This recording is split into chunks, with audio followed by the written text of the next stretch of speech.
Coming up on First at 4, learning to drive can be a struggle for Kentucky students. How some new tech is helping to get them ready for the road.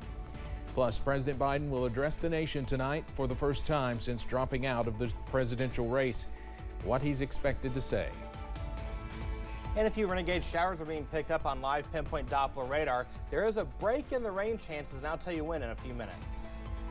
Dedicated to Eastern and Southern Kentucky, this is WYMT Mountain News First at 4. Good afternoon, I'm Steve Hensley. First at 4, one school district is now equipped with 2 simulators helping students prepare for the real world. WYMT's Chandler Wilcox tells us how this will benefit students. Before they take a car in and out of this parking lot, Perry Central students can now practice their driving skills. School administrators purchased 2 driving simulators, one for Perry County Central High School and another for Buckhorn School.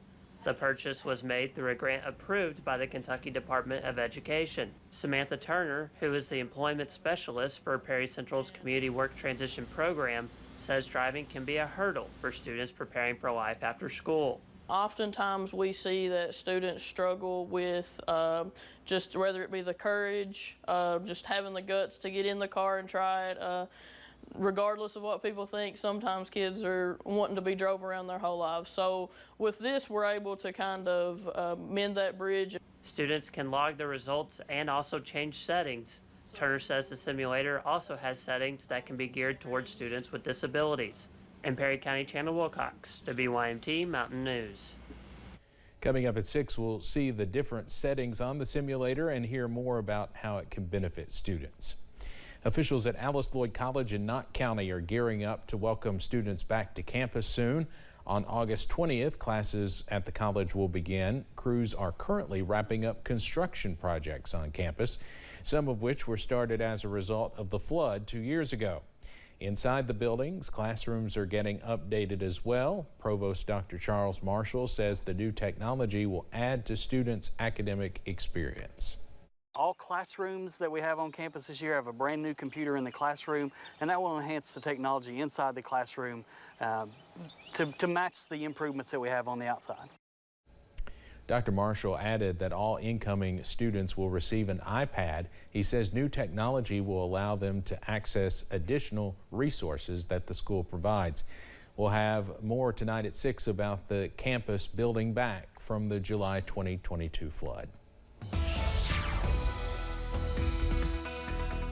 Well, as advertised, we have rain pushing its way through portions of eastern Kentucky, and temperatures today again were in the 70s and 80s. Here's the latest with live pinpoint Doppler radar right now, and we'll go ahead and pinpoint a couple of locations over towards the Jackson area, seeing some rain, and then over towards portions of Pike County, just to the north and west of Pikeville, and then to the east of Pikeville, seeing some heavy rain. No lightning is being picked up with these cells at this time, but we pull out and take a look here at the bigger picture. You can see a line of showers and thunderstorms just to the south of the viewing area towards portions of Tennessee, and you can kind of see how that's going to clip portions of eastern Kentucky as we go into the next couple hours. We find temperatures right now in the 70s and 80s, upper 70s towards Jackson as well as Hazard, 81 Jonesville, 83 Manchester, 81 London, Somerset. Good afternoon to you guys. You're at 84.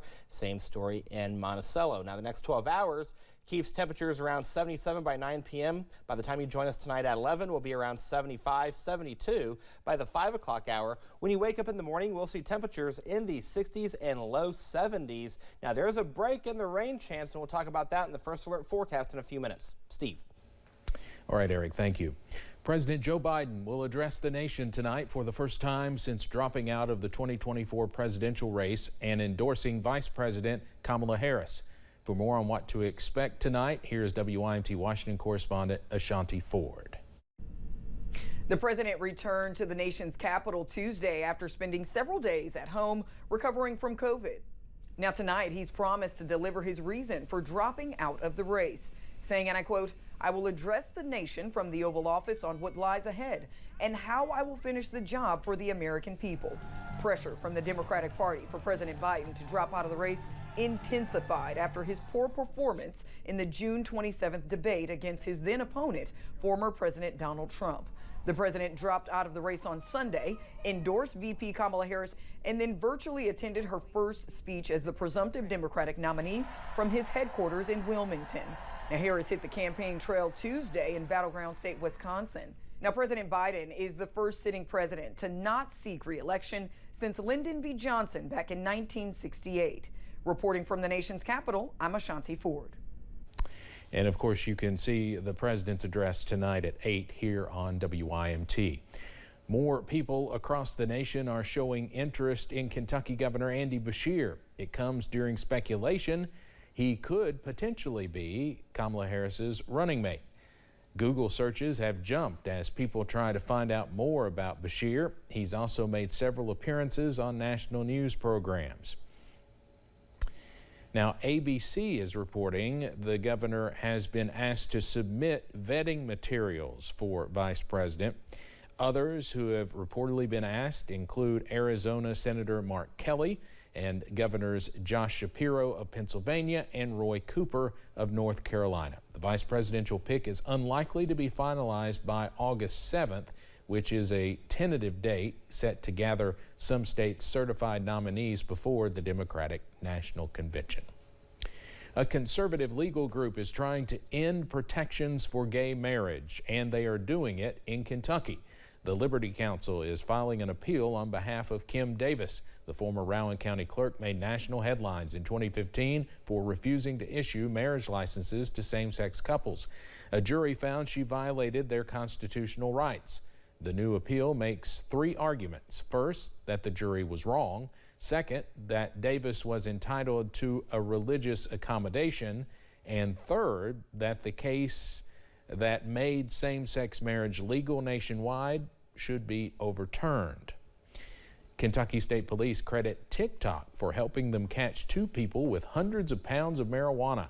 State Police have been keeping an eye on James and Tara Lyles since February when they got a tip they were selling large amounts of marijuana and THC products. The two are accused of posting TikTok videos of themselves making marijuana products inside a warehouse. An undercover officer met up with Tara Lyles for a staged buy and found out where their facilities were. Police then searched the warehouse and found 218 pounds of marijuana inside, worth more than $440,000. Both now face drug charges.